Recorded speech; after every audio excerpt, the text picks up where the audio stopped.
नमस्कार, आदाब, सलाम दोस्तों। हेयर ट्रांसप्लांट के इस सेशन में, इस वीडियो में एक बार फिर से आपका बहुत बहुत स्वागत है। अगर आप इस चैनल पर नए हो तो चैनल को सब्सक्राइब ज़रूर करना, वीडियो को लाइक करना और हाँ, इस कमेंट देकर अपनी राय ज़रूर जाहिर करना।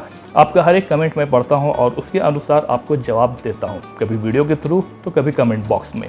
हेयर्स यानी कि हमारी ये बाल हमारी कॉन्फिडेंस को बूस्ट करता है, हमारे सेल्फ इस्टीम को बरकरार रखता है। लेकिन अगर हमारा हेयर लॉस प्रोग्रेसिव होना शुरू हो जाता है और आसपास से टक्कल यानी जिसे हम बाल्डनेस कहते हैं वो दिखना शुरू हो जाता है, आपका हेयर लाइन गायब हो जाता है, तो ऐसी स्थिति में आपका कॉन्फिडेंस डाउन हो जाता है।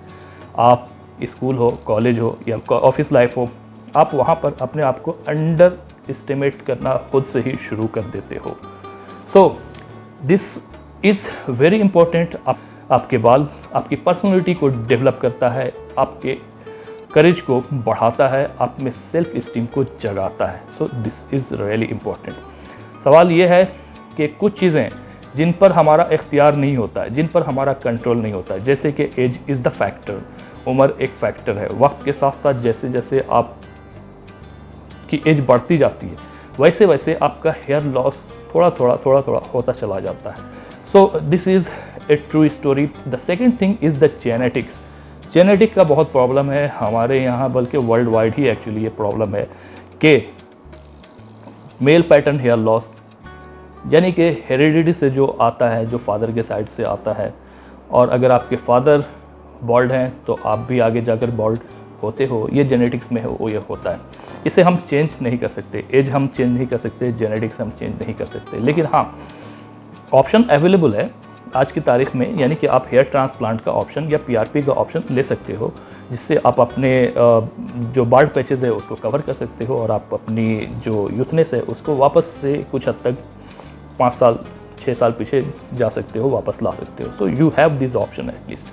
बट द क्वेश्चन इज़, जो चीज़ें हमारे इख्तियार में है, कई लोग इस चीज़ के ऊपर ध्यान नहीं देते। मैं बात कर रहा हूँ कि अपनी डेली डाइट के बारे में, यानी कि आप ये सब अच्छी तरह से जानते हो कि हमारा जो हेयर्स होते हैं, जो उसके साथ कनेक्टेड जो हेयर बल्ब्स होते हैं, जो हेयर फॉलिकल्स होते हैं, जहाँ से ये हेयर प्रोड्यूस होते हैं, वो हेयर फॉलिकल्स 90% प्रोटीन से बने होते हैं और इनकी जो खुराक है वो प्रोटीन है, विटामिन है, न्यूट्रिएंट्स है। अगर हमारा ब्लड फ्लो सही तरीके से हमारे स्कैल्प के तक पहुँचता है और उसके थ्रू हमारा न्यूट्रिएंट्स, विटामिन्स, ऑक्सीजन वगैरह पहुंचते हैं, तो हमारा जो हेयर फॉलिकल्स है वो नरिशमेंट पाता रहता है और हमारा हेयर ग्रोथ बेहतर रहता है और हम हेयर लॉस के शिकार नहीं होते। लेकिन अगर जो विटामिन्स हमारे हेयर को ग्रोथ देने में और हमारे हेयर लॉस को रोकने में सक्षम होते हैं, अगर ये विटामिन्स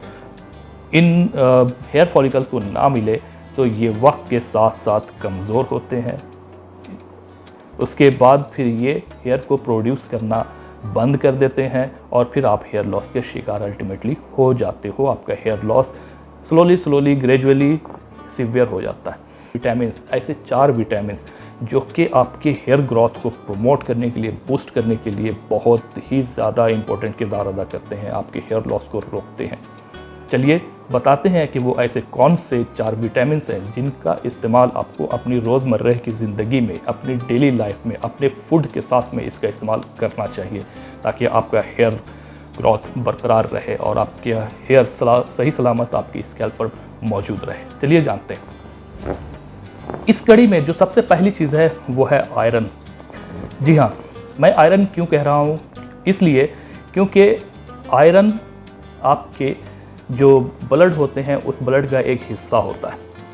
ये आयरन हमारे ब्लड में शामिल होते हैं और ये हमारे जिस्म के, आपके शरीर के सारे अंगों तक ज़रूरी विटामिन्स, न्यूट्रिएंट्स और ऑक्सीजन लेकर ट्रैवल करते हैं, जाते हैं। तो अगर ये आयरन आपके ब्लड में अगर ना हो और आयरन की कमी हो तो ये ब्लड सर्कुलेशन आपके शरीर के सारे हिस्सों तक, सारे अंगों तक, यानी कि स्कैल्प तक सही तरीके से नहीं पहुंच पाता, जिसकी वजह से ज़रूरी न्यूट्रिएंट्स, विटामिन्स, ऑक्सीजन नहीं पहुंच पाते, जो हमारे हेयर फॉलिकल्स के लिए बहुत ज़रूरी है। तो अगर आप आयरन की डिफिशियंसी को कम करना चाहते हो तो आपको आयरन वाले जो फूड्स हैं, स्पिनच वगैरह हैं, उनका इस्तेमाल आपको करना चाहिए, फ़िश का इस्तेमाल आपको करना चाहिए, जिससे आपका आयरन का लेवल बरकरार रहे और आपका ब्लड फ्लो सही तरीके से होता रहे। So iron is very important और हम इसे पहली श्रेणी में रखते हैं। So this is you have to consider. जो दूसरा सबसे महत्वपूर्ण विटामिन है वो है विटामिन डी। अगर हमारे शरीर को सही मात्रा में विटामिन डी नहीं मिलता है तो हमारा जो हेयर फॉलिकल्स है वो नए बालों को प्रोड्यूस करना बंद कर देता है। So this is very important. You have to take those food which contains vitamin D. जो ज़्यादा मात्रा में विटामिन डी जिसमें मौजूद हो, ऐसे फूड का कंज्यूम करना बिल्कुल भी ना भूलें। सो this is the second tips. You have to remember that you have to take plenty of vitamin D supplements और the food। ऐसे सप्लीमेंट्स या फूड आपको लेना चाहिए जिसमें विटामिन डी कसरत से ज़्यादा मिकदार में या ज़्यादा मात्रा में पाया जाता हो।